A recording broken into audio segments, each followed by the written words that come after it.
जनावरे व्यापारी संघटनाकडून आमदार विनय कोरे यांना निवेदन। सध्या देशभरामध्ये गोवंश हत्या बंदी कायदा लागू आहे। या कायद्यानुसार गोवंशाची हत्या करून त्याच्या मांसाची विक्री खरेदी करता येत नाही।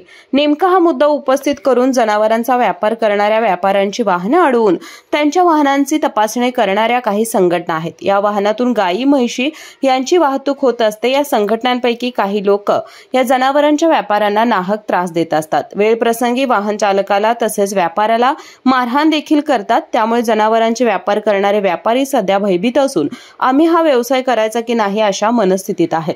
गेल्या काही दिवसांपूर्वी हातकणंगले तालुक्यातील वडगाव इथल्या जनावरांच्या बाजारामध्ये या व्यापाऱ्यांनी व्यवसाय बंद ठेवला होता। जनावरांच्या व्यापाऱ्यांनी जर हा व्यवसाय बंद केला तर त्याचा तोटा शेतकरी वर्गाला देखील सहन करावा लागणार असं देखील काही शेतकऱ्यांचं म्हणणं आहे। माझं नाव अमित दिनकर भोसले। माझ्या समस्या आहे की आपली जनावर माझं 1 लिटर दूध देते, मला ती जनावर पाळायला परवडत नाही आणि तिने जी जनावर मोहर हे बंद केलंय त्याच्यावर माझं दुधाच्या धंद्यावर सगळं माझा धंदा चालतोय, दूध खर्च, आणि मला त्याच्यावर माझं कर्ज काढलेलं ते लोन माझं भागना, आणि मला ह्यासनी 4 मोहर दिले तर मला 4 पैसे घालून मला नवीन जनावर घेता येतंय। त्याच्यामुळे आपल्याला भाकड काढी पाळायला परवडत नाही मला, आणि माझं मत आहे की जेवढं लवकर होईल तेवढं सरकारनं हे चालू करावं। एकूणच हा व्यापार करत असताना अनेक नियम आहेत। एका वाहनामध्ये किती जनावरं भरायची, कोणती जनावरं भरायची, त्यांची वाहतूक कशी करायची याबाबत काही नियम आणि अटी आहेत।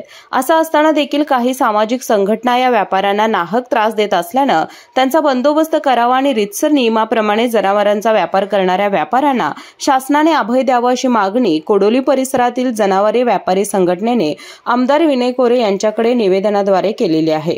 मी राजू बबन दाभाडे, आम्ही जनावरांचा व्यापार करतोय। आमच्या जनावरांची गाडी काही लोक अडवणूक करून त्रास देतात, हे फक्त शासनाने थांबवावा हीच विनंती शासनाला। जनावरांच्या गाड्या अडवणाऱ्या संघटना वेळ प्रसंगी या व्यापाऱ्यांच्याकडून पैशाची मागणी करतात आणि खंडणी देखील वसूल करतात।